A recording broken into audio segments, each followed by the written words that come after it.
উনি জানতে চেয়েছেন যে দিনের মধ্যে বাড়াবাড়ি, অতিরঞ্জন ও অনর্থক গভীর চিন্তা ভাবনার সুযোগ আছে কি? জি। প্রথমেই আল্লাহ তাআলার প্রশংসা করি, আলহামদুলিল্লাহ, রাসূলুল্লাহ সাল্লাল্লাহু আলাইহি ওয়াসাল্লামের উপরে সালাত ও সালাম জানাই।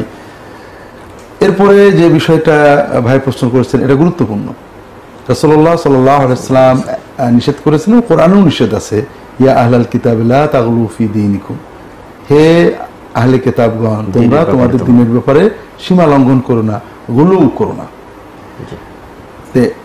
ধর্মের বিষয়ে দ্বীনের ব্যাপারে সীমা লঙ্ঘন গুলো ইসলাম নিষেধ করেছে, কিন্তু সমস্যা হলো যে সীমাটা কি আর লঙ্ঘনটা কি সেটা আগে জানতে হবে। জি জি, অনেক সময় একজন সালাত আদায় করেন না, তাকে সালাত আদায় করতে বললে বলেন সীমা লঙ্ঘন করেন, ধর্মের ব্যাপারে বাড়াবাড়ি করবেন, জি, এটাও উনি বাড়াবাড়ি মনে করছেন।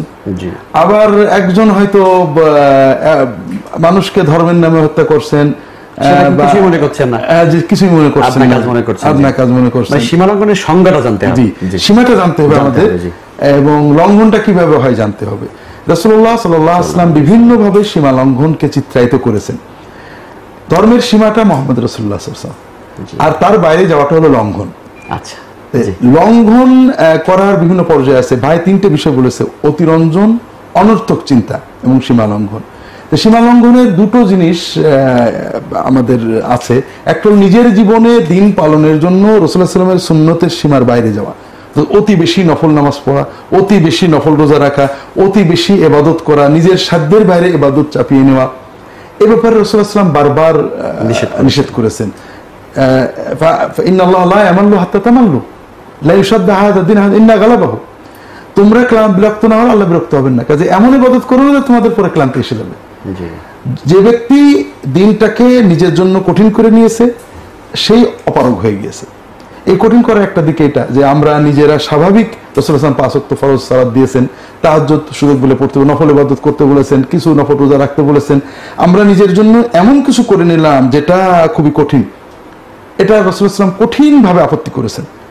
একজন যুবক সাহাবী, বিবাহ দেওয়া হয়েছে, স্ত্রীর সাথে সময় কাটান না, ইবাদত বন্দি কাটান।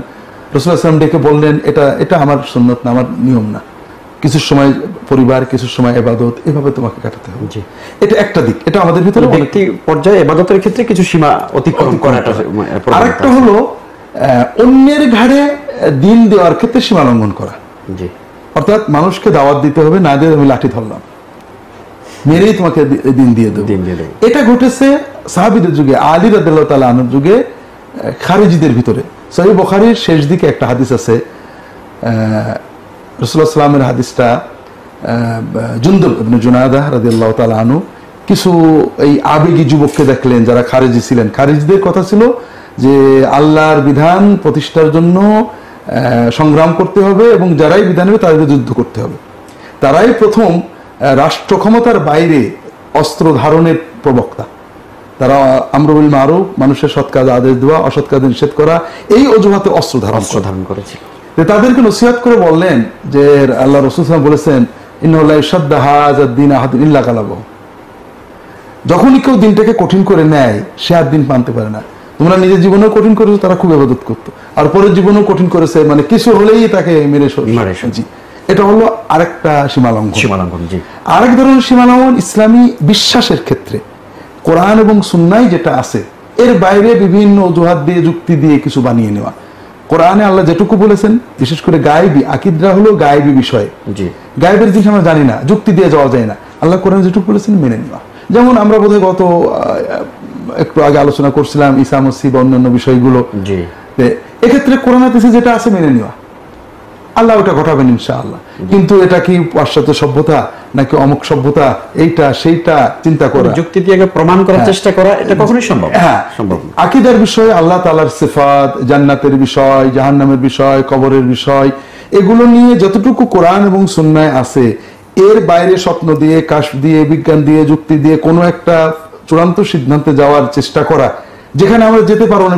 বিজ্ঞান দিয়ে যাওয়া যায় দুনিয়ার ব্যাপারে, আখিরাতের ব্যাপারে যাওয়া যায় না, যুক্তি দিয়ে যাওয়া যায় না। এক্ষেত্রে কোরআন সুন্নাহয় যেটুকু বিশ্বাস না করে আরো কিছু বাড়ানোর চেষ্টা করা, এটা এক ধরনের সীমা লঙ্ঘন।